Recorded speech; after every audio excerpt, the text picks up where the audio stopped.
A lot of you are getting messy now, right? Yes. Would you guys agree? Like, okay, he's really getting messy, is he not? He's all over the place out there.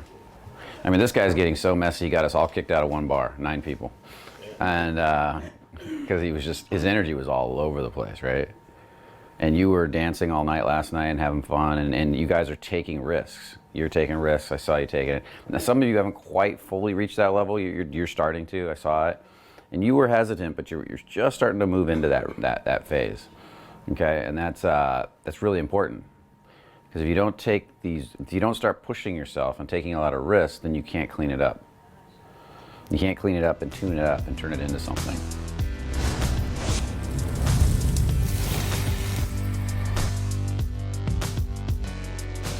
If you go out and do a new sport, let's say you've never played basketball and you get on that court for the first time, you're probably going to be all over the place, right? It's going to be a little messy. Then you got to learn to refine this. And you got to learn to do this a little better, and you know what I mean. You got to learn all the little pieces while doing it, and it gets more refined, more refined, more refined, more refined. So for a lot of you, connecting with other people, socializing with other people starts out as this big push forward and a mess, but then you start learning to refine it. Now, some of you try to go slow, and it takes a lot longer the way you're doing it. Is you start out an inch at a time. Okay, I'll try this now, and I'll try that, and I'll back off, and I'll try that, and I'll back off. It can work over time, but it just takes a long time. Because you're being extra careful because you don't want to be seen while you're doing it. And so what you end up doing is you end up getting good eventually at maybe meeting somebody and pulling them off to the corner and hanging out in the corner. And if you're going to do that, it'd be better if you just got gregarious and went over and said, hey, I want to talk, and just talk to people, pull them aside if you're not going to dance. But it's just standing there and waiting for the opportunity all night doesn't create an opportunity because you're not learning anything. If you were a lot of you have, how many reasons do you guys have for not taking action? I mean, how many, before you took all that action, how many reasons did you have for not taking any of it? 1,000. Okay, and then when you started taking all that action, how many of those reasons actually were true? None of them. None of them. Yeah. That's the point. None of the stories you're telling yourself are actually accurate. But you guys go out, and I've seen this, guys who are engineers and scientific in nature will go out and say, I can't do this because they got all these reasons. But if you put that same person in an experiment situation where they have to conduct an experiment and they have to have all the controls in place for the experiment, does it make sense to put your preconceived notions into the experiment before you start? Is that really an experiment? No, you have to surrender all that, try it. Then after you try it X amount of times and in different environments and you see what I mean? Then you collect all the data, then you make conclusions, right? But you guys do it the other way. You make conclusions, then you buy into those conclusions, then you go out to prove those conclusions true. Instead of surrendering everything and just taking action and then kind of cleaning it up. It's the same thing. It's the same thing. I'll see a guy walk over and I'll say, go talk. They'll say, go talk to, they want to talk to a girl, and they go to talk to her. Then they come back and say, see, that didn't work. But the very thing I notice is they're holding back just 20, 30, 40% of their energy because they're kind of like, I'm just going to play it a little safe. I'm going to try this. See, it didn't really go anywhere. Well, if you held back 20, 30, 40% of your energy, you still don't have a clear picture of whether that would have worked or not. Because if you'd gone up even with 10, 20% more energy, more life in you, more alive, more commitment to saying, hi, I'm here to show up and be seen, it could have changed the whole interaction. I've actually seen that. I saw that over at Bungalow, where I watched these guys walk up. I'm trying to remember who it was, but I watched these guys walk up to this girl's, and the girls just kind of went, and turned away from them. And then I watched somebody else come up. I think it was one of our clients, and he fully committed, and the girls turned and lit up. And so I went over and asked them. I said, what was the difference? I was just kind of curious. I'm kind of always experimenting. And they said, oh, that guy, he wasn't a man. He didn't really want to talk to us, and I really don't want to talk to a boy tonight. The other guy showed up. He showed me he really wanted to talk to me. He was a man. And so I opened up to him. That's basically what she said. I don't remember the exact words. And so you go over there and you say, oh, she didn't want to talk to me. No, she didn't want to talk to the way you were being, most likely. Okay. That small group of girls dancing last night. Did you notice they all were having a blast and wanted to dance? Wanted to have fun? But you went over, you danced beautifully, and that girl loved dancing with you and the different girls, but you wouldn't look at them. You would dance and pull their head to the side and you would just ignore them, but you had this great, so they danced with you for several songs, but after a while it's like, you were afraid of him. So since you're a good dancer, that's great, but then you got to actually engage, look at the person, flirt with the person. Even if he can't hear you, you can at least look in her eyes a little and smile. But if you just put her to the side and do this the whole time, nothing's gonna happen. You know, and whereas not as good of a dancer as you, he's not trained. She was having a blast with him. She was loving him. And then, like an idiot, a tall blonde walks by and he turns his back on her and starts talking, grabs the tall blonde, and then you blew her off. Yeah, I was kind of dumb. What was that about? Because I had talked to her before, and I thought she was really hot, and Me and Diego talked to the same tall blonde. yeah, I got overwhelmed. I was like, oh, they're both here. And so but you completely blew off the other one and ignored her. I know. Yeah, you didn't handle that well. No. I can see you through the window. Yeah, I was watching you. Yeah. I mean, and so that level of commitment is important, and that's what you're going to have to develop. That's why I had you on the dance floor doing crazy stuff to get used to being seen. Because the biggest fear in there is being seen, right? Well, it's a huge fear. Being seen, being rejected. But being seen implies rejection, does it not? Would you rather die being loved at a young age, like being fully loved at a younger age, being connected, having a great friends and great family, and feeling like you did something good? Like if you were, picture yourself in a tribe and you had a great family, everybody loved you, and you died protecting that tribe at a younger age. Or would you rather live really old, ostracized and alone? Which sounds better? Obviously, the first one. Okay. Most of us, that's why I believe that most people are afraid of like public speaking and things like that, because the potential for rejection is high, and rejection means ostracization, which means ultimately, because in primitive times, if we got ostracized from a tribe, chances of death were high, but it wasn't just death, it was death alone with nobody loving you. So that's what you guys are facing. This fear of everybody telling you you're being seen too much, people exposing that who you really are at a surface. You're not good enough. You're not wanted enough. You're not the type of material a girl would find attractive. You're not. It just ultimately boils down to either love or self-esteem. This need for sense of, am I lovable, or do I have a sense of self-esteem? Am I good enough? And so you're learning to develop those two things inside you. And when you go out and you socialize, those are the two things you're developing. And then in business, it's usually a big sense of security. You got to work on too. That one's in there too. And going out too. If you got a big fear that some guy's going to beat the shit out of you and kill you, that's probably in the security category, right? So those are the three main things we need to have taken care of. We need a strong sense of security inside of ourselves. We can take care of ourselves. I can handle the shit when the shit hits the fan. I can take care. There'll be enough money. I can make my bills. I can get enough food. Food will always be there. Then there's the sense of self-esteem. Do you believe you're good enough the way you are? Or do you believe you have to have the best car, the best this, the best that, and get tons of validation? That's all about validation. Validate me, validate me, validate me. Did you like this? Is this cool? Oh my God, she's looking at me funny. I feel sad. Oh, she smiled at me. I feel better. And then there's the sense of love, right? Really feeling bonded and connected to people like you belong. And it's possible to have love without self-esteem and self-esteem without love to some degree. Because it's possible to feel really loved by your family and connected, but not good enough. You know, you've seen kids like that, not good enough, like not cool enough. And it's possible to have a sense of self-esteem. I'm cool enough. I feel good about myself, but I don't feel loved. I don't feel connected to people.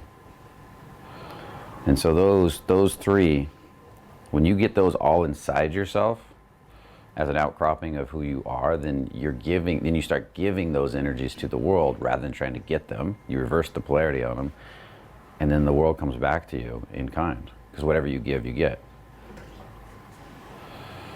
So this is like you're getting the energy. You're getting down here, you're getting this, all these things are starting to slowly connect up. I'm watching you change a little bit every day. The part where you go out and actually put it into practice, you're gonna have to amp that up a little bit more, because you've got it. I'm watching you change, it's really good. So, and you've got big energy, you were having fun last night. Your main thing is you just gotta calm down now. Now, so the next piece is focus. A lot of you are all over the place, especially you. And so the next piece is channeling all that energy and focus. And you're a different human being when I see you out there sometimes. I'm like, whoa, who's that guy? And it's like, I actually, it goes almost beyond entertainer. You're entertaining for sure. I'm going to see you from across the bar, down the street, around the corner. You're going to stand out, because we need to get footage of him when he's doing that. Nice work. He got 9 people kicked out of Marabou last night. 9, 10 people, 11. He explodes, ladies. He's like this ball of energy, and I'm like, who the fuck is this guy? And he's just like, he can't control it. You can see him out there down the dance floor going nuts, running up to people, and I'm like, calm him down. Like everybody's here, and I hate to say it, in a loud bar with people dancing, they're here, you're here. And it is rather entertaining. I like watching you, but it's yeah. We'll just take you to Ibiza and get you in the loudest nightclub there is, where it's insane. Just let you get cut loose for a while. So the next step is learning to focus it and channel it and direct it. And because if you're all over the place, then you can't connect to the people around you. You might have big energy now. Like, as your energy turns up, I got big energy, but now I got to learn to be able to manage that energy and connect to people, to be able to listen, to be able to communicate, to be able to communicate with your body, because it's loud sometimes, or and stuff like that. And so it comes down to this sense of presence and focus and directed it, and creating a container and a bubble for you and whoever you're hanging out with to enjoy yourselves together, you know. And so I want you guys to start thinking about that today. What does that look like? What does that feel like? Are you guys good listeners? When you talk to a girl and start talking, this is, I get this feeling from you, is that you start talking and you're like, you're pushing, you're like, hey, but I don't feel you. Who are you? You're interesting. I don't feel you connecting and listening and bringing back. You see what I mean? I feel it's like almost like a one-way street. Come on, go. I was watching you dance with that one girl in the bluish dress with the black, and I could see you were pushing forward, which was great. That's how you learn. But you were almost like it was all you going forward. How am I going to get the next thing? How am I going to get the next thing? You see what I mean? Versus a dance, which is dance is a give and take, right?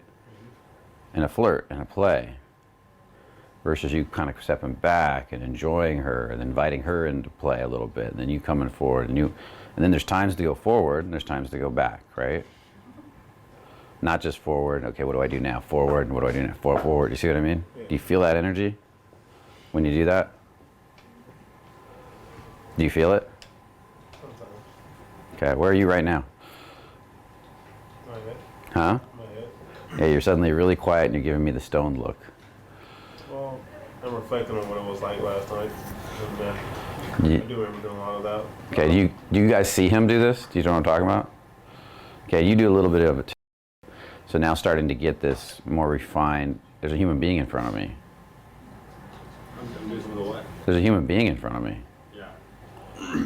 And what are her wants, needs, and desires? What does she care about? You know, especially after they like you.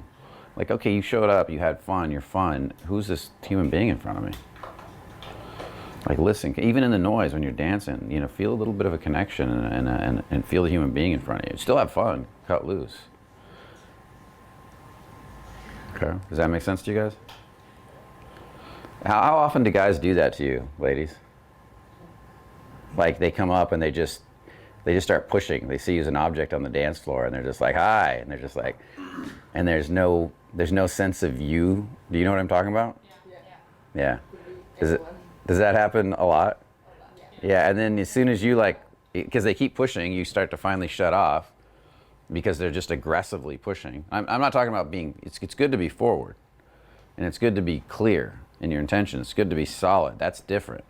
But when it's just like a train that won't stop, that's a whole different story. And so then they keep pushing, and then the ladies finally have to shut off. Maybe they even like you when you first come up because you're strong and you're powerful and you're dominant. They're like, okay, but then you just keep, so they turn away. And then you immediately turn to the girl next to her and run over there and start doing the same thing, right? It almost feels like when I do that, like when I engage in a dance, it feels like if I don't keep going forward, like they're not gonna come my way, so I gotta push it. Have you tried anything different? No, I haven't. So how do you know? That's true. Okay. If you stop and invite her in, you dance with her, you move, and she starts dancing, because they all start dancing with you, because you do a great job. Then stop and invite her to play now. Play with her, don't just keep, you understand what I mean? So, yeah. Enjoy her for a minute. Let her see you enjoying her. Enjoy her dancing. Enjoy her, see her, look her in the eyes, but your mind is going, trying to think of the next thing to do instead of enjoying the moment. Does that make sense?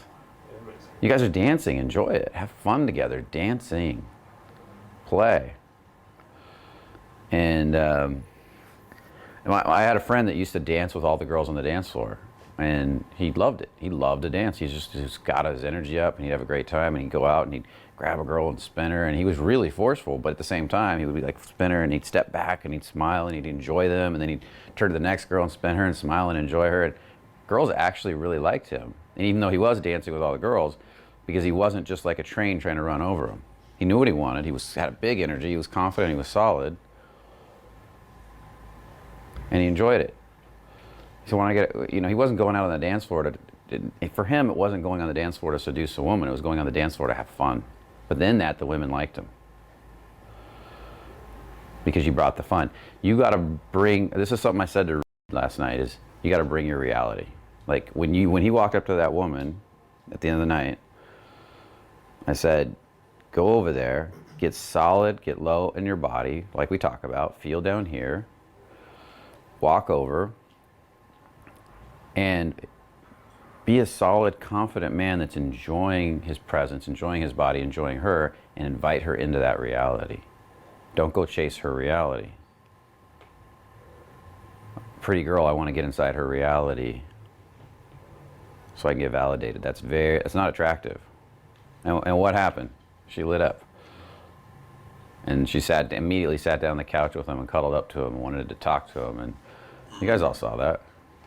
And what was that like? It was awesome. I was enjoying her. Mm-hmm. Couldn't understand her, but I was enjoying her. Yeah, a little language barrier problem.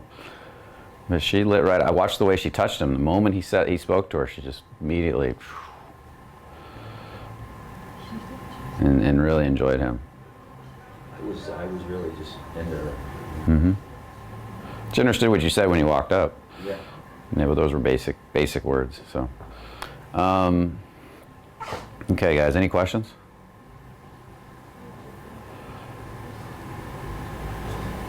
No questions. Okay. Any questions out there? Okay. Okay. Let's call it a day. Let's get to work. But also it frees up the upper body.